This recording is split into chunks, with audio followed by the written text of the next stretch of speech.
Hey everybody, it's Dale and it's Mel. I think I'm pointing in the right direction. And today we are wearing these amazing headbands, which actually I got my knot in the wrong place.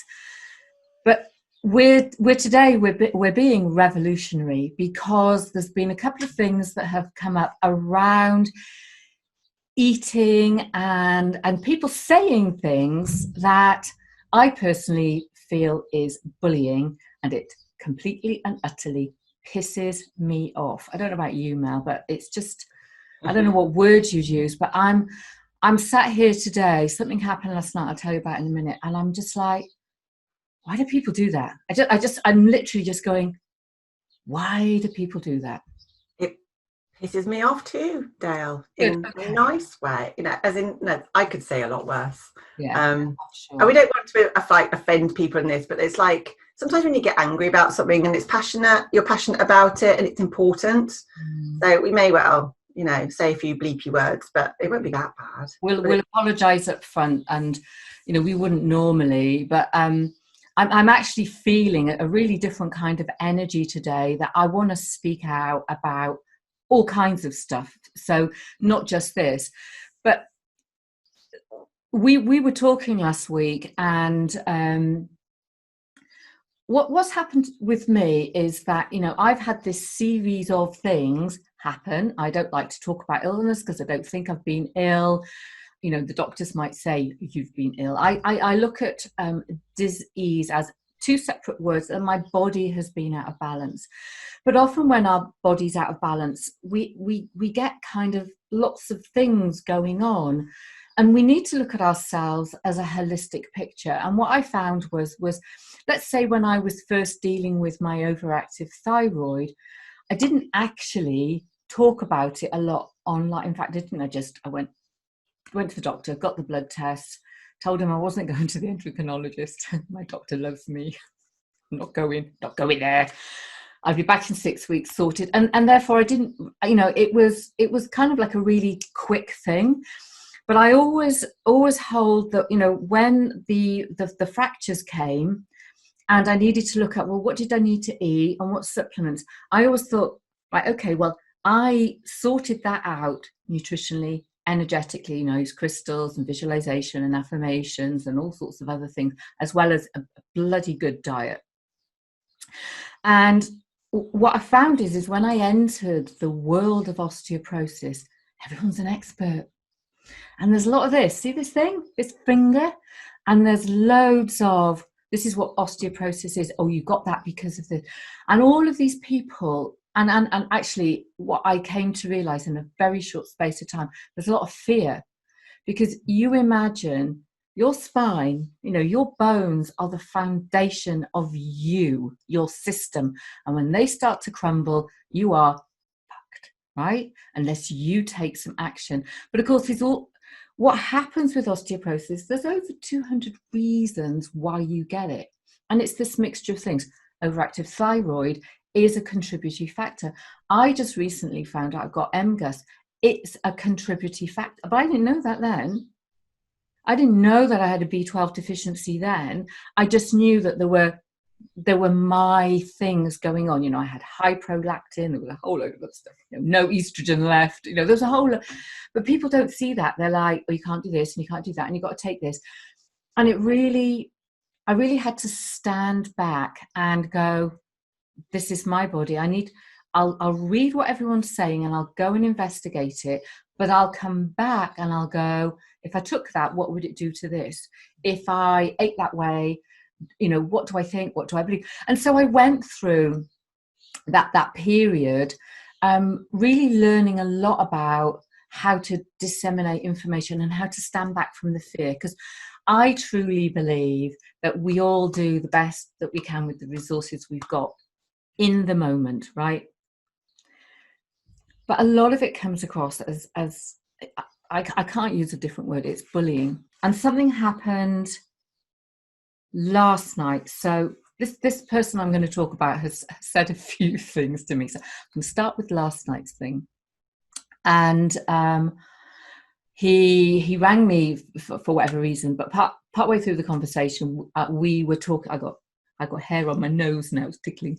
We were talking about Alexas, and I happened to say that some people that I knew had an Alexa, and he went, that person is fat because they've got an Alexa, and all people who've got Alexas are fat because they're lazy, right? And I'm like, you're a twat. I mean, I am actually quite vocal with this person. I was like, you're a twat. And it's like, you can't say that. And he said stuff about other friends of mine who are bigger than me. And he makes these like really horrible, radical statements. And I'm looking at him and thinking, where do you get this? I know, where do you get this utter nonsense from? It's and what, see, I get that he doesn't understand about looking at people and the trauma. Like one person he talked about, I know so much about the trauma that they've been through, and you just think, you have no idea. You pig of a person, you absolutely have no idea what that person's had to put up with and why they might eat the way that they do. But it happens all the time. So that was, I'll tell you what he said to me as well. I'm going to stand up for this. So I'm on a ball, so I can turn around. So I don't know if anyone can see, but my spine is slightly curved, yeah? Ever so slightly. So I've got fractures. I had fractures, so wedge fractures. So when my spine fractured, that was massively round, and my tummy, which is, see, it's not flat, that was right up here. Okay, this man said to me, right, so I've just been through this massive trauma, and he said to me that I needed to do some exercise for my fat tummy. You know, and again, it's, you know, I'm picking on one person because he actually says quite a lot of things, and I just think he's one out of many, many, many people. And, you know, I feel offended for my friends. I feel offended for me. I can speak up for myself. I'm like quite strong about it. But I notice it doesn't matter who it is or where we are. There are people that, and Facebook's a great example. I remember not very long I posted something in a group somewhere about the B12. And somebody wrote what I consider to be a really bullying statement. And it was like, don't you think, from all the other things that I've written, I know how to freaking eat. I know what to take. And it's like, why do you have this, sorry, I'm completely ranting. Why do you have this need to tell me that you're right and I'm wrong with what I'm, you know, it's like, why do they do that? Why do they do that, Auntie Mel? Because I am so, it's something that has just bubbled up today, and I feel like I want to explode, because it's like, why can't we just love ourselves? Why do we have to be right? Why do we have to finger point? Why do we have to shame people? So I'm going to stop there, and I'm going to hand over to you. And, you know, please just, you I mean, you know, you work as a nutritionist, and you must have people come to you who, oh God, must be in such a state from how they've been treated, how they eat emotionally, and then they've got all of this, whatever it is. I don't know what to me it's bullying. Yeah. So I've always believed that I'm quite a good viewer from, you know, different people's perspectives, as it were. And so I put my, you know, my positive rosy coloured spectacles on. I think, okay, you know, let's look at this from their shoes. And I kind of get, in terms of, I'm an empath. It's probably the reason why I do what I do. I like to help people. Mm-hmm. And that can become too strong an element whereby, you know, we're convinced that it's our responsibility to fix people. And so things get twisted into thinking that we're doing a good thing. And, you know, often with some people's comments, there is good intention at heart. Mm. But I think what I've come to realise now, and particularly through my studies and work around discrimination and stigma, it absolutely is bullying. And so in my sort of non-diet world, it comes under the idea of sort of health trolling or concern trolling.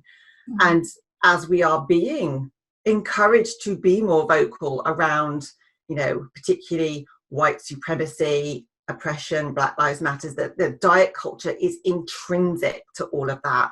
And there's huge body shaming and fat shaming. And I think even over the last year, you know what, I won't tolerate it anymore, and I will call people out for it. And it's the things like, hey, the people will say, oh yes, they're judging, incredibly judging. That person is fat because they just need to do that, which is usually absolute bollocks. But the harm that comes from people doing that and to being exposed to that, the people that actually, the idea that, obesity is a choice, and this whole, obesity associated with being greedy and lazy, it's absolute utter bollocks. It comes down to people's weight, comes down to their genes and their social determinants of health, and it really pisses me off. And now I don't even know what I was saying, because I've gone down this road.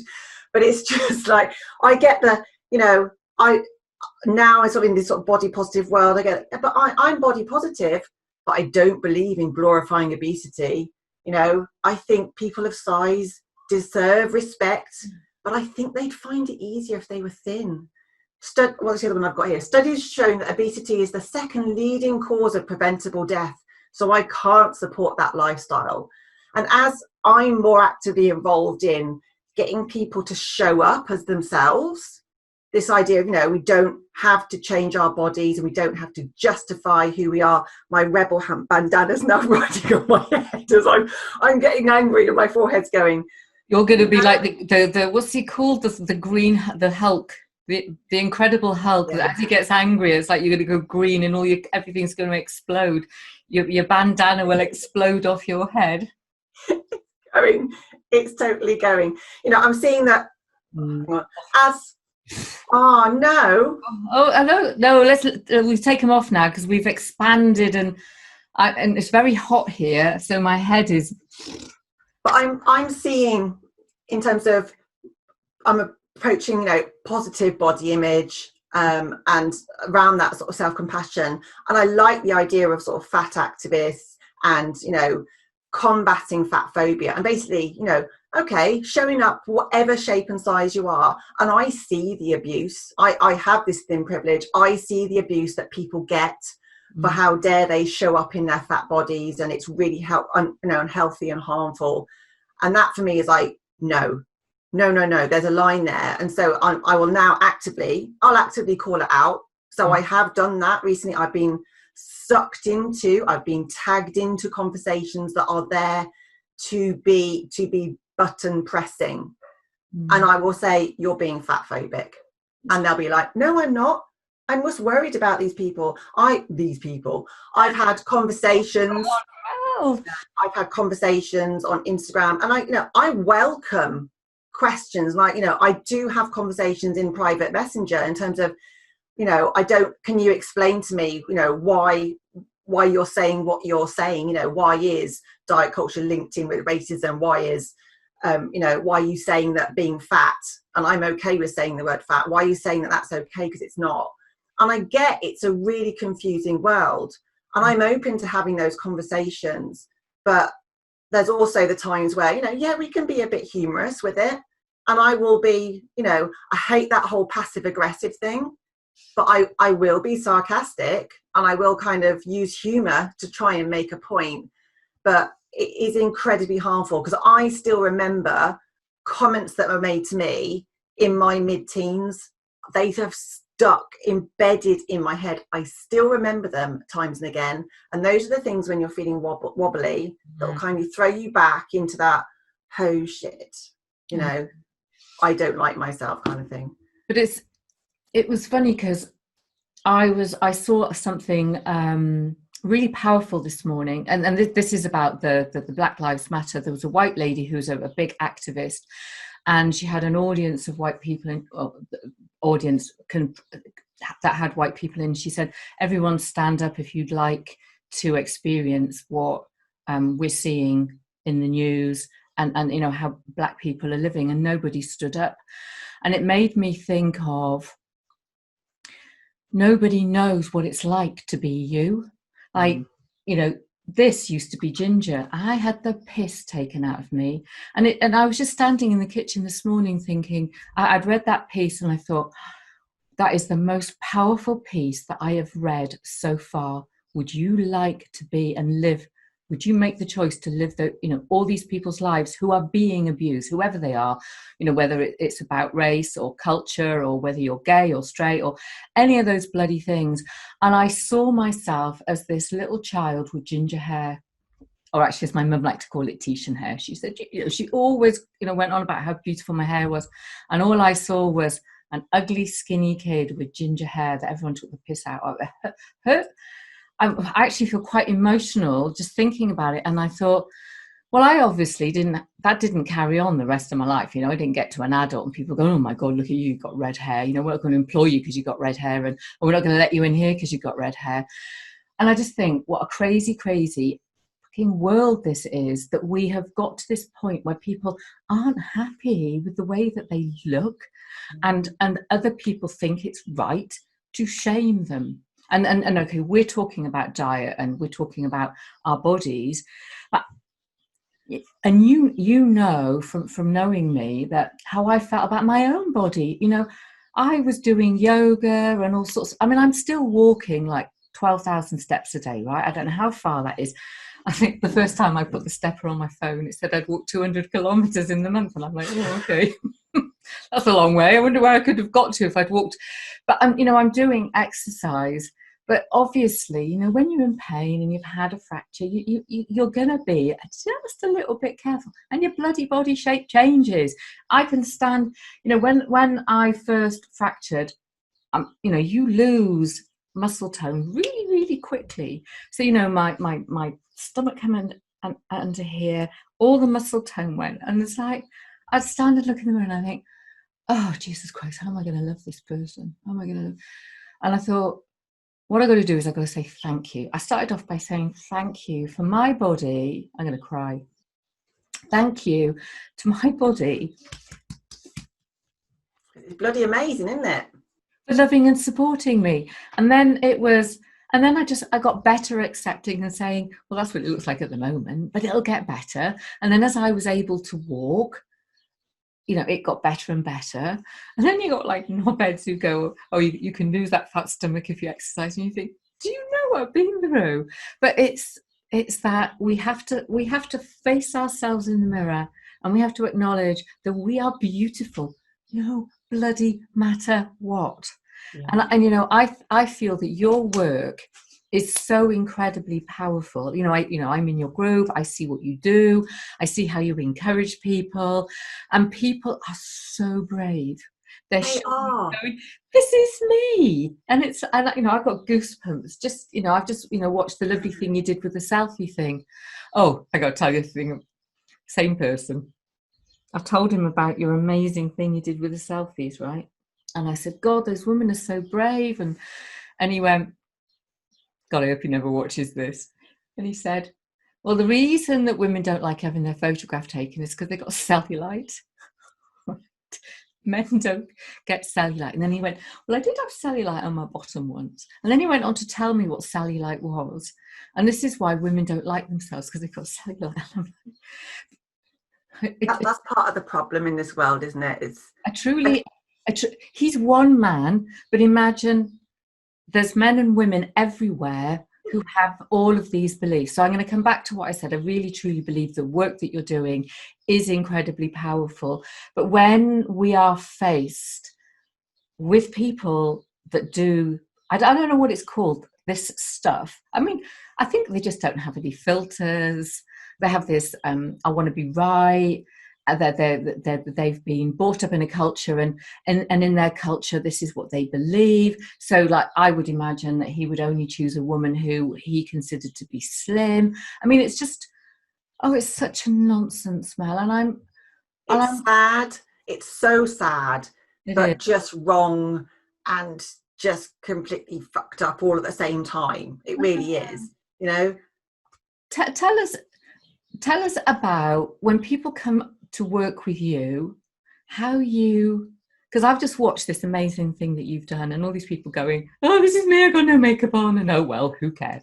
And it's been so incredibly loving and positive. So when people are coming to work with you one-to-one, how do you help them to, I don't even know if it's like shutting off the world or just learning to look at themselves and go, do you know, I'm all right as I am. Yeah. It depends what's been going on. I think, a lot of the ways in which we feel about ourselves are linked into, living in this sort of diet culture, diet mentality, linked back to past trauma and experiences. We have a lot of strong attachments to those, which can be quite hard to break away from. But I think, when people come to me, and I think what was really evident in my group at the weekend was that they feel safe, that they don't feel judged. I am usually very honest and open. And for me, it's about really sort of kind of flooding them with compassion and teaching them how to show self-compassion and how to show self-kindness.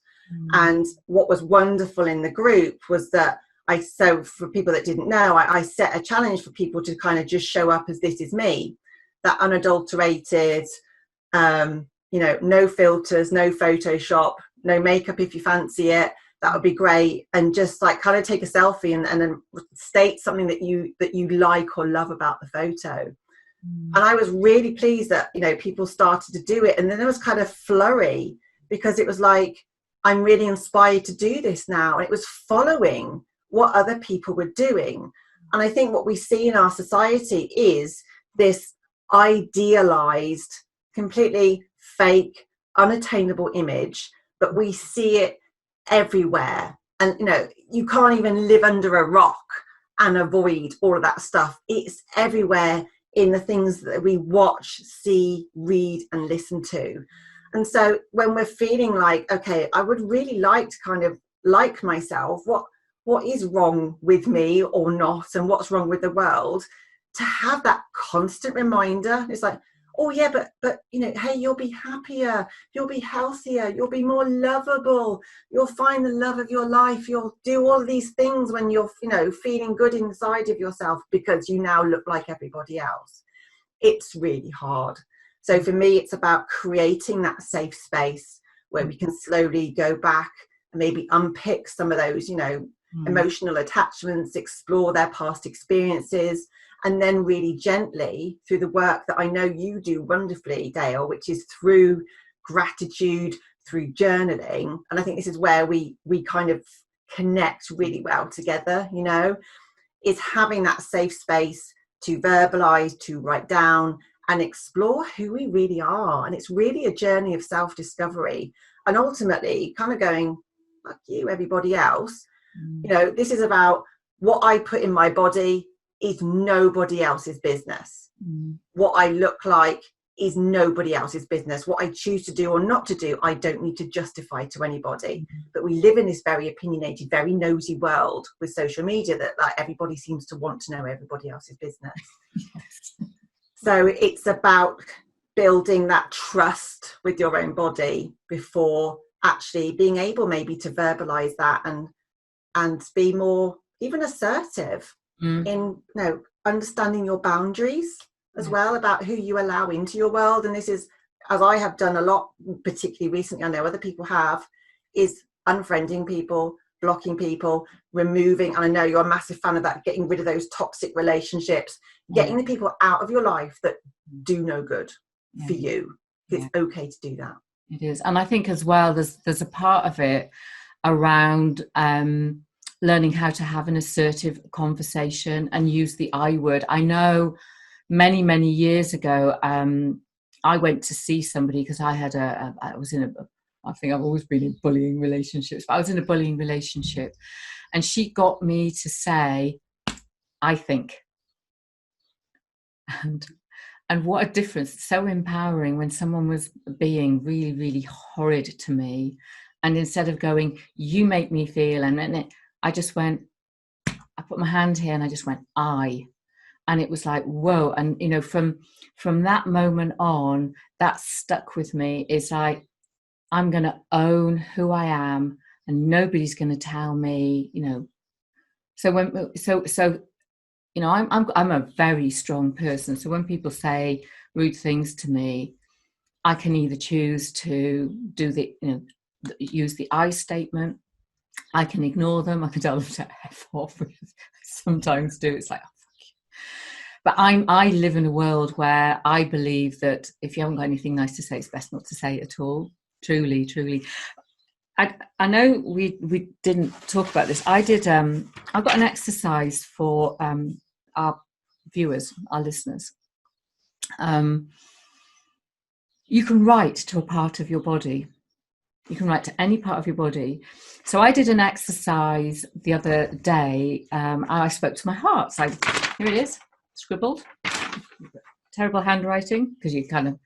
So choose a part of your body that you would like to talk to, and put a timer on for 10 minutes. If you like music, put music on. I do some kind of like grounding, you know, roots. Imagine roots going... when I say roots to Mother Earth, people are going, so just imagine you've got roots growing out the bottom of your feet.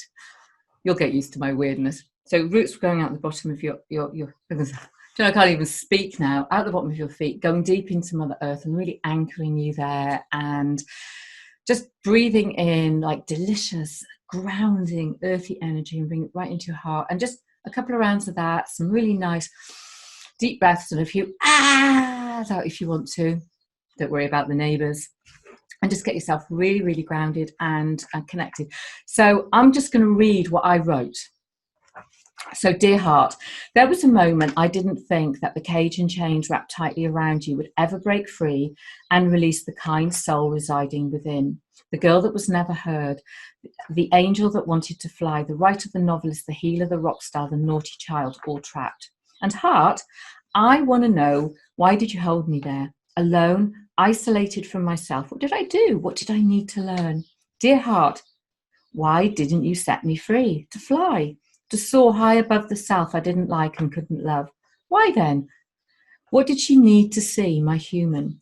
Dear heart, why did I need to travel so far to get so close to me, across borders real and self-imposed, to a new land where I knew no one, to an old house that needed reforming as much as me? Dear heart, why did you let my body fail me, or at least seem to fail me? Why did I need to break, fracture and shatter like petals to the four corners? Dear heart, I think I understand that you brought me here to this now because it's time, no other reason. It's just time. The contract has ended and I am finally free. Dear heart, thank you for showing me that all along I was never caged. I always had the key. I just chose to stay, frozen, wrapped in time. Dear heart, I think I love you. Thank you for holding me, for the sacred space within where I could just be. Dear heart, thank you for faith, my guide, my friend, my compass. So please take some time, just, you know, breathe in and write to any part of your body and then kind of leave it. But I'm going to invite you as well to read it out loud and record it, because when we do that, we actually bring that energy up into this area here, which is about speaking our truth, right? Be brave, just do it. I don't know if you want to do that as a thing in your group, Mel, or is that too much? No, it's not. I think I might have invited people to write a love letter to their whole body. Right. Oh. I like the body parts because there's usually a bit of our body we have more trouble with than the other. Yeah. Do you know what? I'm going to revisit that because it is. I think it's a wonderful exercise. I'll ask people to write letters to food as well. There's an element of forgiveness. Beautiful. I love it. And actually, do you know what I love about this session? Because we both came on pretty fired up, and we've come to a place of peace, right? I mean, how incredible is that? We've, you know, and that's what is amazing about being able to get that out. And I know when your clients come to you, I mean, they're probably going to cry and shout and stamp their feet and don't want to do things and all sorts of stuff. And through that kind of gentle holding of space, and holding them and holding their heart, they find their way through. And it's like this bit that I wrote, I was never caged. Yeah. We never are. We just bloody well think we are. But I do love that we've come to this place of peace. And if you've managed to get all this way through our ranting, congratulations. And thank you so much for listening. And I hope you've got something out of it, and actually a sense of who we are. And I hope that inspires you to really connect to who you are in the world. So Melly Melster, where could we find you? Oh, I'm feeling all the love now. It's really nice. I am too. So you can find me as me, Mel Wakeman, on Facebook and on Instagram. I'm doing quite a lot more on Instagram around sort of stories and just really showing the connection between sort of body image and intuitive eating and our diets. My safe space is my anti-diet community on Facebook, and you've also inspired me to actually how do we start those difficult conversations? How can we look at things from different perspectives? So I shall do something about that. And then I have my Wakeman Nutrition page where you'll find sort of all bits of my writing. So I talk a lot about, again, body acceptance and our relationship with food. And I have my anti-diet system, which is my online program. And I want to tell you about it because on Monday, my self-discovery anti-diet system will be ready to rock and roll. And that means that you can do my online program in your own time. You can just go with the flow with it. So I'm quite excited about that starting. Thanks, Mel. So there's loads of absolutely fantastic ways to connect with you. So you can find me, DaleDarley.com. You can find me, Dale Darley, on Instagram, LinkedIn, and Facebook. That's mostly where I hang out. You can also, if you go to my website and go to courses, there's a thing called 101 Days of Being Me, and it's an email. You get an email every day, and it's you know there's a prompt, there's an affirmation, and there's a little bit of something to make you think, and that's really great for helping you to connect to this inner being. But what I did was I took the affirmation. I've been waiting for months for this to turn up because of lockdown things.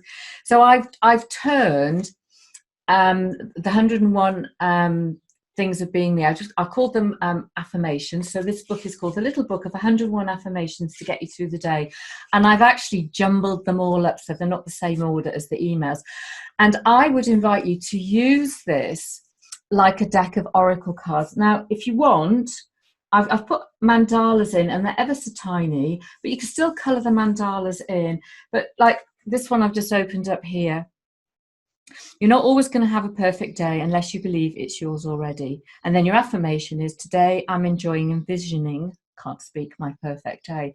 And literally you just keep this by the side of your bed. And so you've got a journaling prompt, and then you've got a lovely affirmation to take you through the day. And it's like having a deck of oracle cards, except it's my beautiful book. So you can find that on Amazon. And I'm heading over to Amazon like right now. Two others turned up. So this is the little book of journaling prompts for the heart, and that's the little book of gratitude journaling prompts. And there's going to be more of these coming out. I'm writing a book called Writing to Heal that takes you through a journey through the chakras, a writing journey through the chakras. So they'll have the big book, but I'm going to turn each of the little sections into little books you can keep by the side of your bed. I want them. I'm buy them all. So thank you so much, everybody, for listening to our rant today. And you know, I think the big message that I got out of this is we need to express ourselves, and by expressing ourselves, we bring ourselves to a place of peace. So my lovely, lovely friend, mwah, and we'll see you all next time. Thank you. Bye. Bye.